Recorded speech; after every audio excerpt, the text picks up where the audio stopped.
I'm going to have to break you up there and call back to the main discussion if possible. Priti wants 5. 5? No.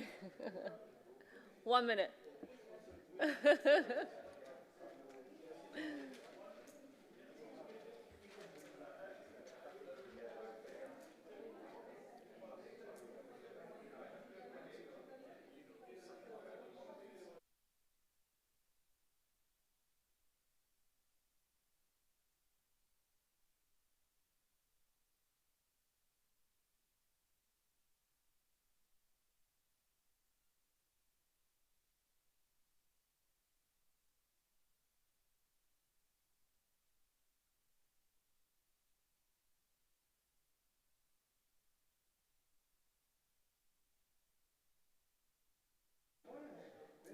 Are those that are kindly facilitating, is there somebody who is willing to present some of the key points raised in your discussions?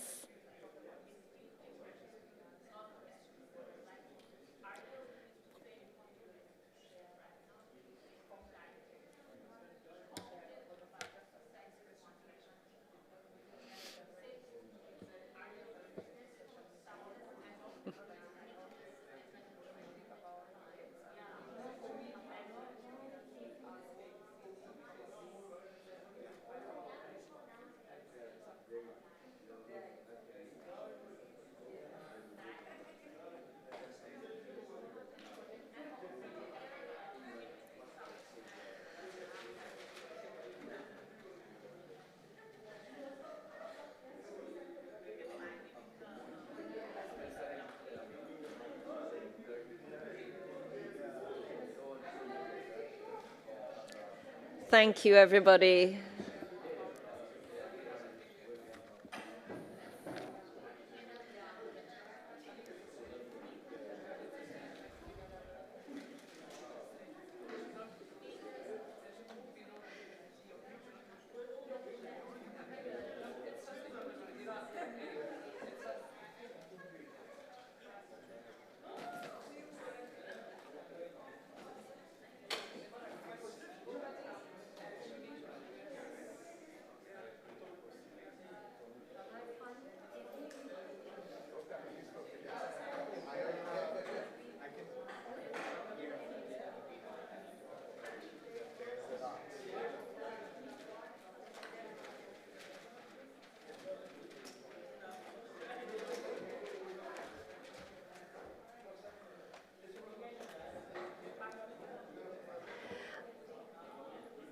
Harun, are you feeding back?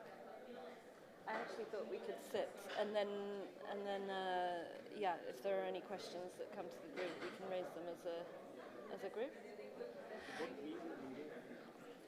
Don't mind. Don't mind. Sorry. Could I invite a facilitator from each group to come up and present some of the key findings? I thought we could sit and then...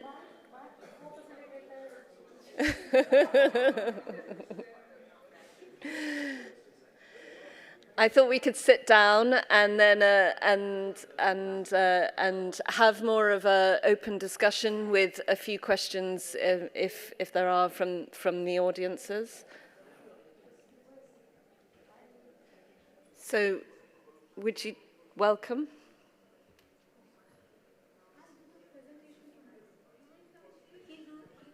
Can you all hear me? Okay. Thank you so much. Perhaps I could invite Harun, as you are here, from the Data and Policy Group to talk through some of your questions and some of the key issues or challenges and recommendations that were raised in the group. Can I go there? Absolutely. That's help me. Actually, what discussed in the group. Yeah. You can use that mic. Okay. Thank you, everybody. And me and Wendy co-facilitated the session of group number 1. So we have a lot of discussions, actually. That's how to advocate for suicide prevention. No, that's the second question. So what should a good suicide prevention policy contain? So a lot of important discussions and important points came out from participants, all respected participants. So we discussed about we need inclusion in insurance policy of persons with mental health and psychosocial disabilities, and also suicide victims who are attempted to suicide. And yeah, that's a must not be criminalized, suicide. That's one important discussion came out. And also we need to actually include the prevention mechanism in the policy. So these are major contents, and also treatment and rehabilitation mechanisms should be included in the policy. And mental health service delivery system also need to mention in the policy how they can actually get the services, where they can find the services. So that's important to include in the contents. And also institutional support and capacity building support should be included in the policy. And referral protocol or referral mechanism also need to include in the policy. And also discussed about one important thing, that's the social media is now the burning issue. As because of the social media use, there are a number of suicide or attempt to suicide is increased. So social media guideline also important to include in the policy, or at least attached in the policy. And also awareness mechanism, how people can get the information, and also need to inform things that suicide is not a criminal act. This also, so that they can they can actually remove the barrier of stigma. And ethical consideration we need to, for professional service providers, they need to ethical commitment. So that's also part of the policy. And guideline and follow-up mechanism must be there. And specific information, helpline-related information must be in the policy. So there are helplines in country level or online support system. There are a lot of online support systems. So that's information must be in the policy. That's budget, one discussion, budget, information and monitoring. That's one also online. Restriction on means. That's for example, the substance use, abuse. That's the important thing to the policy.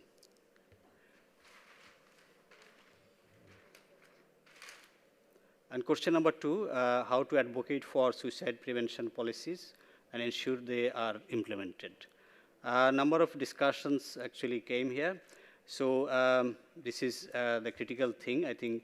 Data and translating for policy makers. We need proper data and proper translation for the policy makers, so that there's a proper advocacy we can conduct.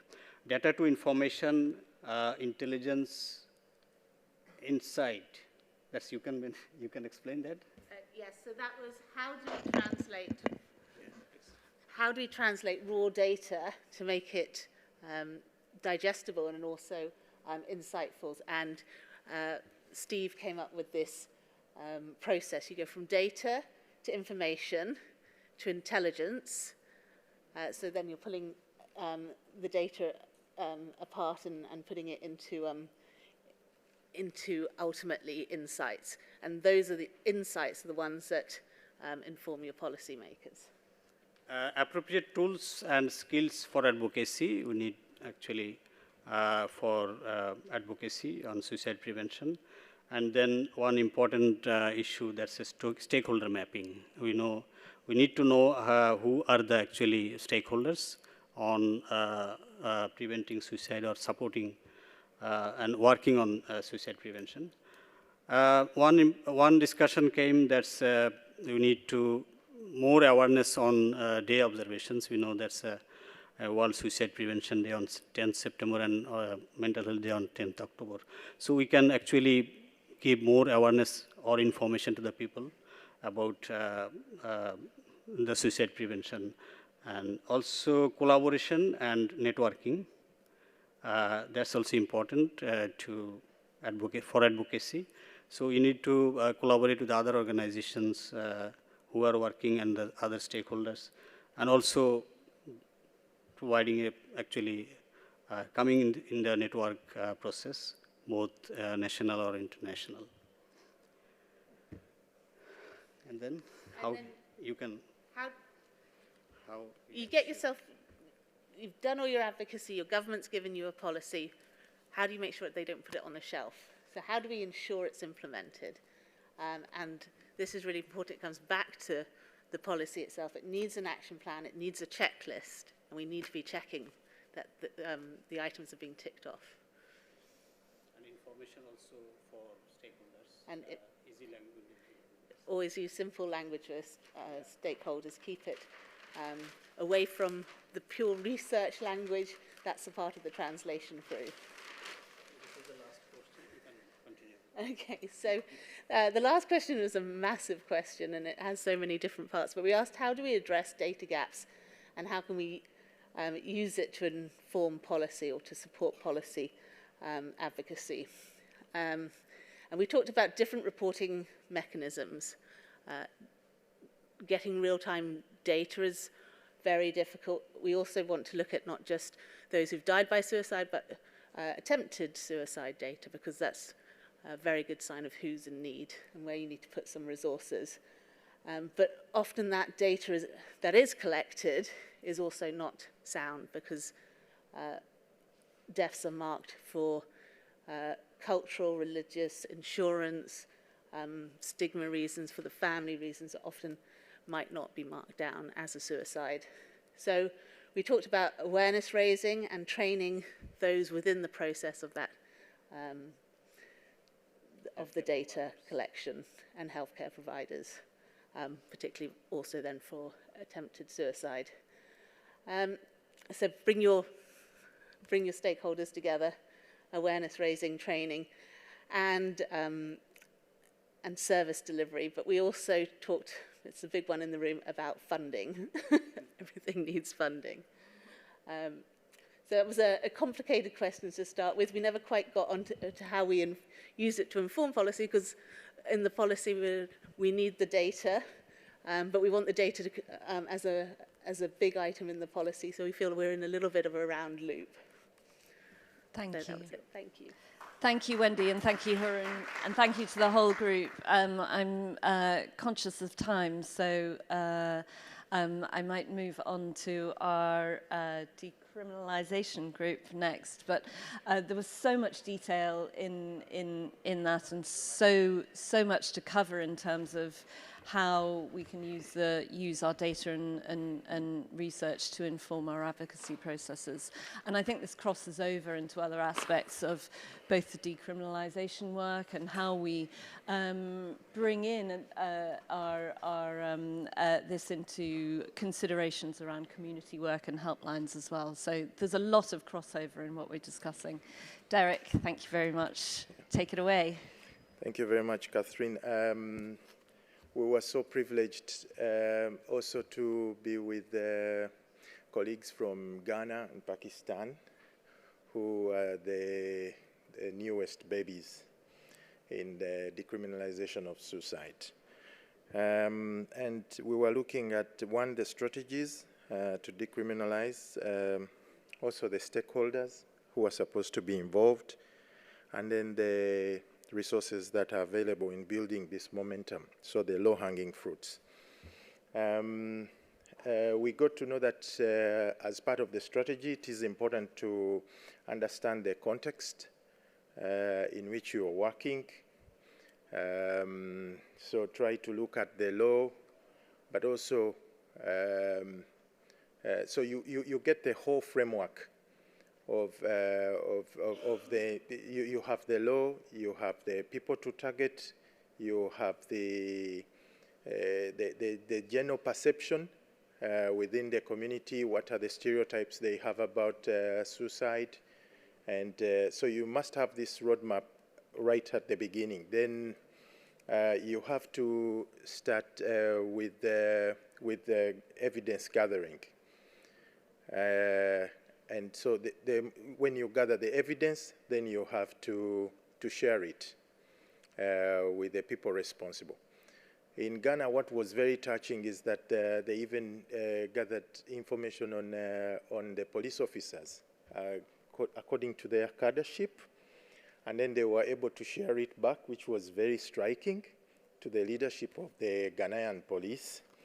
They also got information from the justice system. But then this was on prevalence, but also attitudes towards suicide, but also attitudes towards the legislation. And then this kind of triggered them, and then the next process now was to find the champions. Who are the champions? Champions are people with a lived experience, but also families that had actually lost people to suicide. So then gaining a lot of momentum, and then these are the people then who went on to actually support then the process. Then they went, and some of these were members of parliament, because then there was a wider conversation now about the law, the challenges with the law. Then members of parliament now, some of them started coming out as champions, especially those that had lost relatives. So what happened is that, so I have been talking about the stakeholders at the same time. But there was also, we also highlighted the fact that it's also important to talk to religious leaders, because there's a lot of religious connection to suicide, especially in highly Islamic states, but also the emerging Pentecostal movement around Africa. They have very strong opinions about suicide. Also cultural leaders, because then we have issues with the stereotype. And then who do we engage? Judges, the policymakers, the police, teachers in institutions of learning, religious leaders, whom I've talked about a short while ago. So, members of parliament? Yeah, members of parliament, of course, because then that's the legislative arm. That's where laws are changed.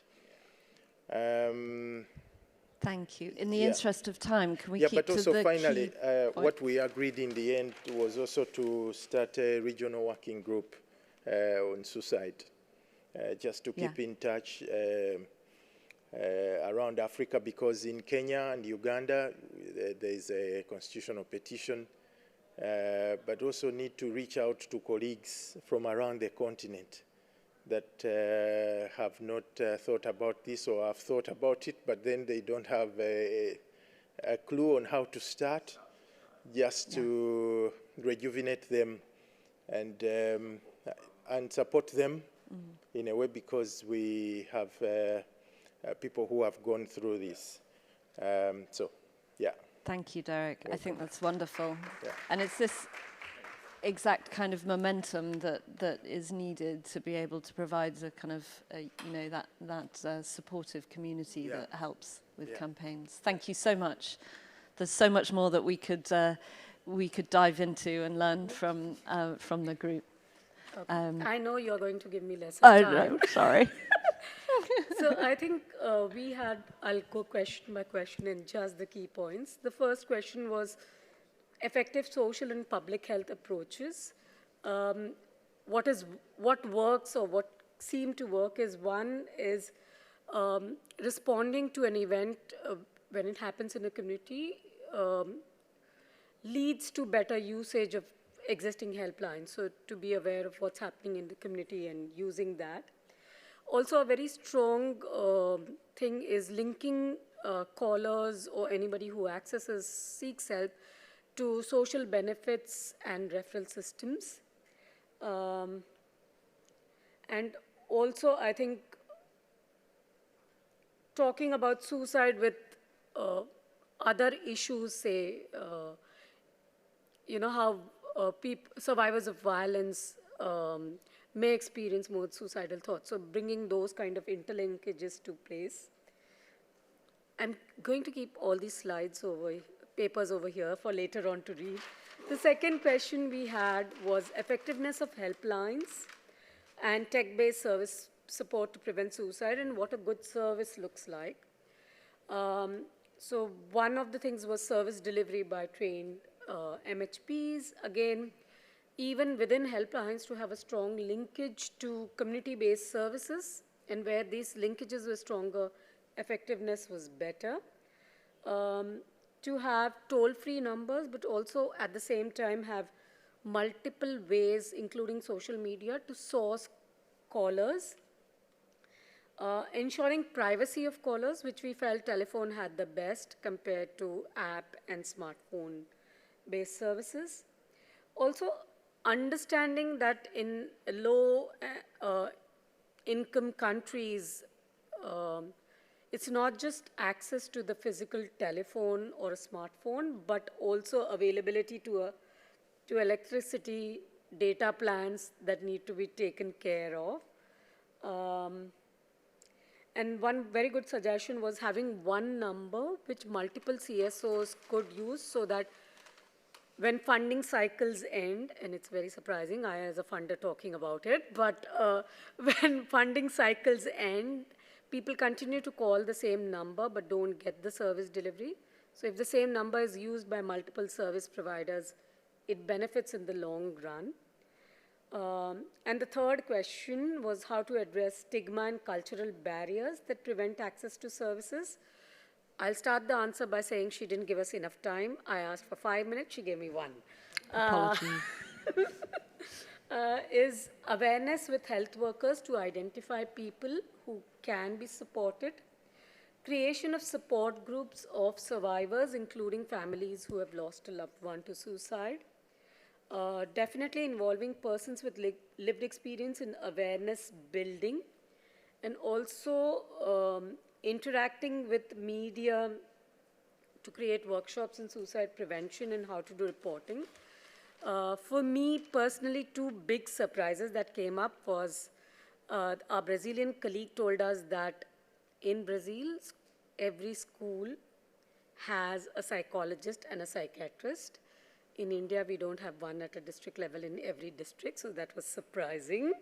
And there was one more. Okay, I forgot the second one. And I'll leave it at that. Thanks. Thank you, Priti. I'm going to go to, thank you so much. I'm going to go to online, where they've been having a group discussion. Natalie, thank you very much for joining us. And whether you have a few points to feedback to the main group. Oh, hello everybody. I'm a bit nervous to be with me. Right. We had quite a lengthy discussion. And what we came up with was we need to get more people involved, and the best ways to do that is more community activities, to basically use those activities as a basis to impart information, if you will.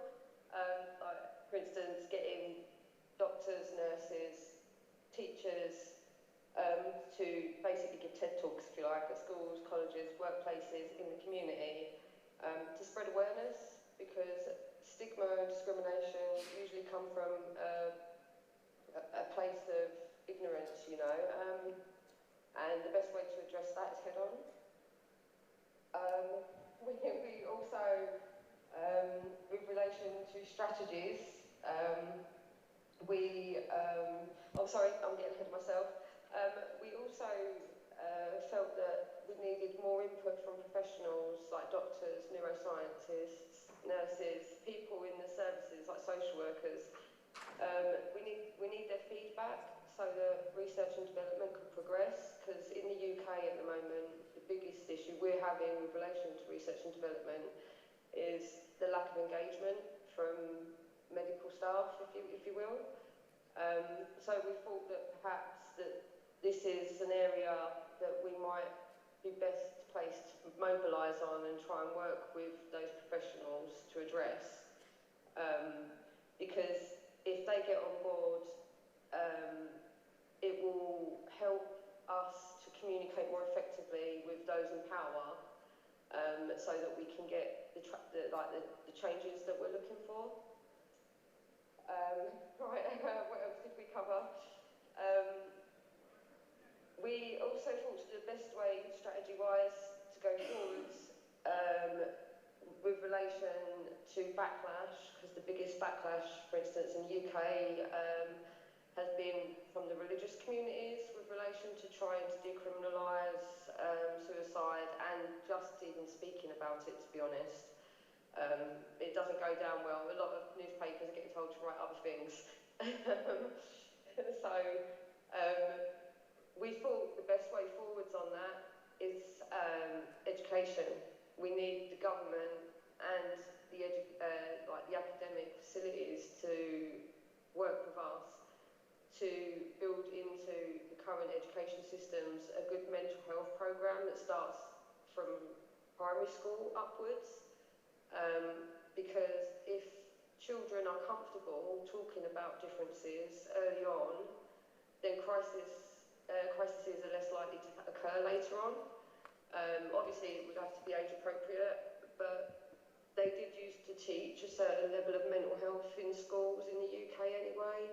And I think it's just a case of people adapting to current social norms. We need to get religious leaders involved, because there are some sympathetic religious leaders out there, and at the moment people seem more interested in competing to spread awareness and campaign instead of collaborating. So we thought it would be a good idea for religious leaders to be going into schools, to talk to government, into businesses like workplaces, in colleges, to speak about suicide and stigma, discrimination, and to try and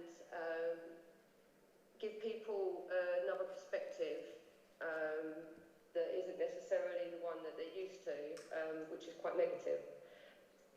I think, also it came up about how we go about choosing our media suppliers and who we follow with relation to famous people and trendsetters, because that matters, and I think our social media accounts can reflect who we are as people, and I think that if you want to be taken seriously, you need to bear that in mind as an advocate, as an activist or a professional. And obviously, we thought perhaps it might help if we all do a self-audit before we try to talk to others about, obviously, changing their mindset. And that's it, I think. Oh, hang on. No, there's something else. Sorry, I just said, and also we need to find ways to amplify people from lived experience backgrounds, because this is working all over the world, especially in the Caribbean at the moment. And also,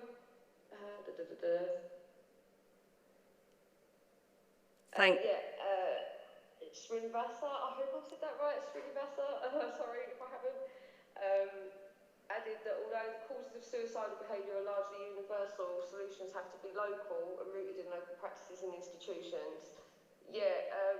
It's really important that we make our content relevant to the areas that we are in, because obviously from each region around the world, circumstances change. Thank you, I Natalie. think the biggest issue at the moment is things aren't very relevant. So yeah, and that's it. That's all of it. So thank you, and sorry for that taking a long time. Thank you so much, Natalie, for all your insights. Thank you.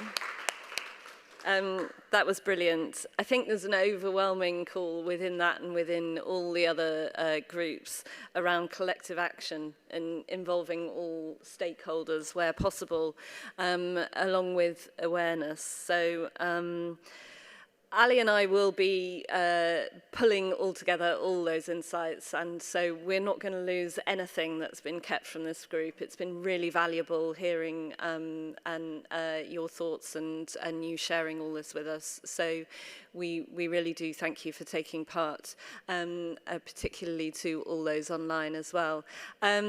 Just a final shout out to the 3 fabulous posters around the room. The individuals are here. Please do take a moment to go and take a look at the work that they've showcased within those posters. There's some really important efforts that have gone into that, and so thank you. And with that, I'll close the session and say thank you so much to all those who've taken part.